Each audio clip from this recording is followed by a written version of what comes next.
நேர்களே, நேற்றைக்கு இந்திய பிரதமர் நரேந்திர மோடி அவர்களுடைய பொதுக்கூட்டம். இந்த பொதுக்கூட்டம் தமிழ்நாட்டுடைய அரசியல் தலையெழுத்தை மாற்றுமா? ஒரு மிக முக்கியமான கேள்வி எழுகின்றது. பிரதமருடைய கூட்டத்தில் வழக்கம் போல ஒரு சம்பவம் ஒன்று நடந்துச்சு. அதாவது பெரியாருடைய போட்டோ நீக்கப்பட்டிருக்கிறது. அது என்ன காரணம்? பெரியார் என்பது அவர்களுடைய விரோதி, பிராமண விரோத தன்மை கொண்டவர், இந்துத்துவ அடிப்படைத்துவ வெறுப்பை ஏற்படுத்தியவர். பியூஷ் கோயல் இந்த படம் இருக்கக்கூடாது அப்படின்னு சொன்னாங்க. ஆனால் அதிமுக அதெல்லாம் கண்டுக்கிடாது. சரி, பரவாயில்ல, இது பியூஷ் கோயலுடைய ஒரு அட்வைஸ்னும் சொல்லப்படுகிறது. இதனை தாண்டி பாரதிய ஜனதா பேச்சுவார்த்தை தொடரப்போகிறது. இன்று காலை அவசர கதியில் எடப்பாடி பழனிசாமி காலை 10:45 மணிக்கு அவர் டெல்லிக்கு விரையப் போகிறார்.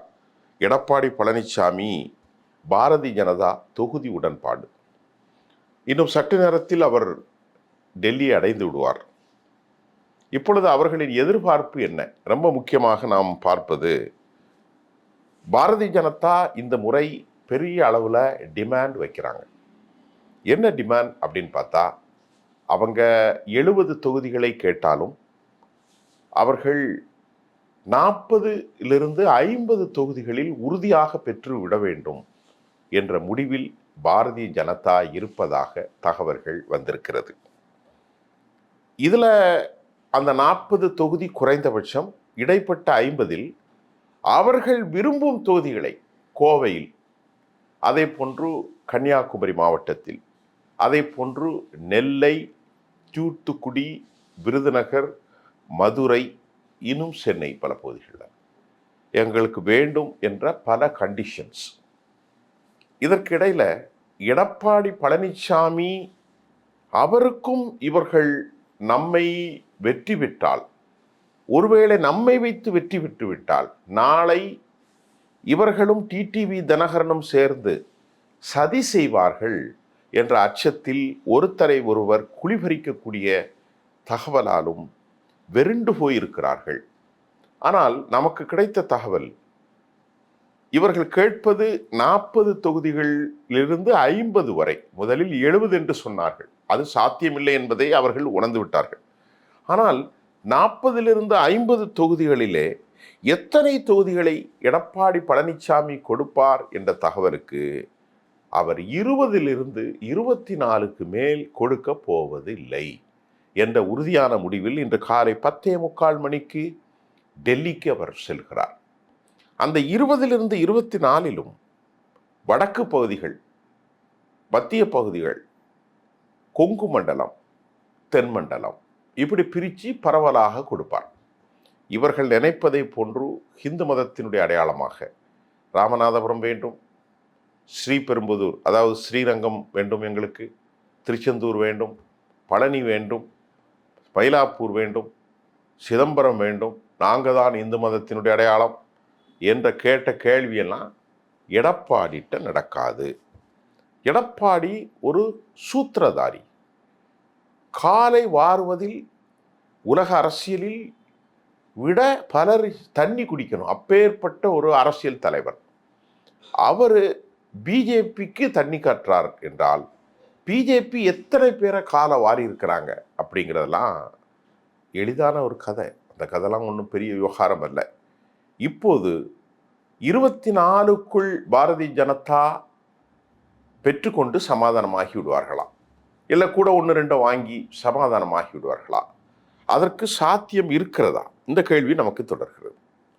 ஏன்னு சொன்னால், ரொம்ப முக்கியமாக நாங்கள் பார்க்குறது, பிஜேபி இந்த முறை என்ன பேச போகிறார்கள். பிஜேபி பேச்சுவார்த்தைக்கு முன்பு பிரதமரை புகழாரம் சூட்டினார் டிடிவி தினகரன். அந்த மேடையில் பார்க்குறதுக்கு மிகுந்த அவமானமாக அது இருந்தது. டிடிவி தினகரன் எடப்பாடியை முதலமைச்சராக்குவதற்கு மேடையில் மோடியை புகழ்வதற்கும் உள்ள அந்த வார்த்தைகள் செயற்கையாக சோடிக்கப்பட்டது.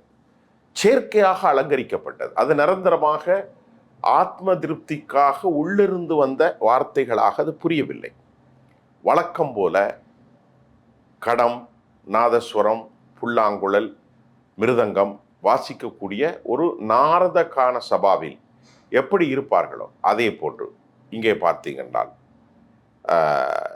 TTV Dhinakaran, doctor John Pandian, doctor Paarivendhar, அதே போன்று ஏசி சண்முகம், மூர்த்தி, இந்த குழு அங்கே மேடையை அலங்கரித்தது. சரி, இப்போது அவர்கள் கேட்பதற்கு நியாயமான காரணங்கள் உண்டா? பாஜக தரப்பில் கேட்கின்ற போது கமலயம் என்ன சொல்கிறது என்றால், நியாயமான காரணம் எங்களுக்கு உண்டு. 2021 அதிமுக தனித்து நின்றது. அவர்களுடைய கூட்டணராக பாமக இருந்தது, ஜெகன்மூர்த்தி இருந்தார். அதற்கு பின்பு பாஜக கலட்டி விடப்பட்டது. கலட்டி விடப்பட்ட 24 நாடாளுமன்ற தொகுதியில் இப்போ என்ன சொல்றாங்க? பிஜேபி அந்த லிஸ்ட்டை கொடுக்க போறாங்க. என்ன கொடுக்க போறாங்க அல்லது கொடுத்துருக்காங்க அப்படின்னு எடுத்துக்கிடலாம். என்ன அப்படின்னு கேட்டா, இங்க பாருங்க, எங்களுக்கு 24 தேர்தலில் நாங்கள் பெற்ற வாக்கு சதவீதம் 18% எங்கள் கூட்டணி. எங்கள் கூட்டணி மட்டும் இல்லைங்க, நாங்கள் தனிச்சு பெற்ற வாக்குகள் 11 விழுக்காடு. பாரதிய ஜனதாடு 2024 நாடாளுமன்ற தேர்தலில் நாங்கள் பெற்ற வாக்குகள் 11%. பாரதிய ஜனதா தலைமையில் மற்ற எல்லோரும் சேர்ந்தது 18%. அதே போன்று தமிழகம் முழுவதும் 10 தொகுதிகளில் 10 நாடாளுமன்ற தொகுதிகளில் 2ஆம் நிலை வாக்குகளை நாங்கள் பெற்றிருக்கிறோம். இவ்வளவு தகுதி எங்களுக்கு இருக்கு, இவ்வளவு வாக்குகளை வாங்கியிருக்கிறோம். அதனால எங்களுக்கு நீங்க 45-50 தொகுதி வேணும், 50 தொகுதி வேணும். 70 கேட்குறாங்க, ஆனால் 50க்குள்ள நிறுத்த போறாங்க. 70 தொகுதி கேட்குறாங்க. அந்த 70லேருந்து இவங்க 50 தான் முடிவு பண்ணியிருக்கிறாங்க, 50 கேட்குறாங்கங்கிறது அதிமுகவுக்கு தெரியும். ஆனால் கேட்கின்ற போது 70, 50க்குள் நாங்கள் குறைய போவதில்லை. ஏனென்றால் 10 நாடாளுமன்ற தொகுதி, 2வது இடம் என்ன அர்த்தம்? 60 தொகுதி, 60 சட்டமன்ற தொகுதிக்கு நாங்கள் வந்துட்டோம். ஒரு பார்லிமெண்ட் தொகுதிக்கு 6 சட்டமன்றம், 10 நாடாளுமன்ற தொகுதிக்கு 60 சட்டமன்றம். இது 60 சட்டமன்ற தொகுதி எத்தனை பாருங்க. இப்போ எங்களுக்கு என்ன கணக்கு போடுங்க? 39 40ன்னு வைங்க. 39 40 என்று சொன்னால் நாங்கள் 20 விழுக்காட்டுக்கு மேல், கிட்டத்தட்ட 25% 2ஆம் நிலையில் திமுகவுக்கு அடுத்த நிலையில் இருக்கும். அப்படி என்றால் 234 25% நீங்கள் கணக்கில் போடுங்கள். 234க்கு 25% என்றால் 50 தொகுதிகளுக்கு மேலே ஆகிறது. எங்களுக்கு தாங்க அப்படின்னு கோரிக்கை வைக்க போறாங்களாம். எடப்பாடி என்ன சொல்லிட்டாரு? அதெல்லாம் இல்லைப்பா, 24 தொகுதி தருவோம், 20 தான் உனக்கு கணக்கு, 24 தருவேன், அதுக்கு வேற ஒன்றும் கிடையாதுன்ற மாதிரி எடப்பாடி பழனிசாமி தன் கருத்தை வைத்திருக்கிறார். இது டெல்லிக்கு ஏன் போறார், எதுக்கு போறார் அப்படிங்கிறது தெரியல. ஆனால் அங்கே போய் அவங்க பேசி வந்தாலும் நம்மை பொறுத்தவரை அவங்க 50 கொடுத்தாலும் ஜெயிக்க போறது இல்லை. நம்ம தமிழ்நாட்டுடைய இன்னும் கண்ணோட்டம் 30 கொடுத்தாலும் ஜெயிக்க போறது இல்லை.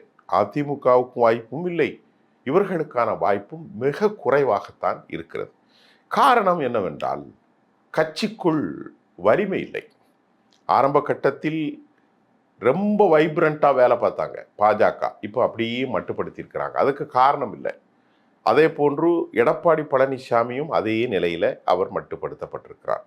ஆக 2 பேருமே ஒரு ஜெல்லாகல, வலிமை யாரும் இல்லை. டிடிவி தினகரன், சசிகலா அவர்கள் வந்த பிறகு, ஓபிஎஸ் திமுகவுக்கு சென்ற பிறகு வலிமை இழந்து போய்விட்டார். ஏனென்றால் சசிகலா அம்மையார் அவர்களை வைத்துத்தான் தினகரனும் சரி, ஓபிஎஸும் சரி, ஏன் பழனிசாமிக்குமே அரசியல் அடையாளம் இருந்தது. ஆனால் இன்றைக்கு அவர்கள் மிகப்பெரிய அளவில் கோலாட்சி, பெரிய அளவில் வாக்குகளை பெற்றால் இடம் தெரியாமல் அமமுக செல்ல போவது உறுதி. அதில் எந்த மாற்று கருத்தும் இல்லை. ஓபிஎஸ்ஐ இப்பொழுது நாம் இந்த கூட்டணியில் இணைத்து பேசுறதே தப்பு. ஏன்னா அவர் திமுகவினுடைய ஒரு அடையாளமாக மாறி போய்விட்டார். ஆக இவ்வளவு சிக்கலில், இவ்வளவு கலோபரத்தில், இவ்வளவு குழப்பத்தில் ஏற்கனவே தாவேகாவோடு தான் நாங்கள் கூட்டணி அமைக்கப் போகிறோம், வேறு வழி இல்லை என்ற நிலைக்கு காங்கிரஸ் வந்திருக்கிறதாக நாம் பேச போகிறோம். 18லேருந்து 25 தான், ஆனால் ஆரம்பிச்சது 18லேருந்து ஆரம்பிச்சிருக்காங்க.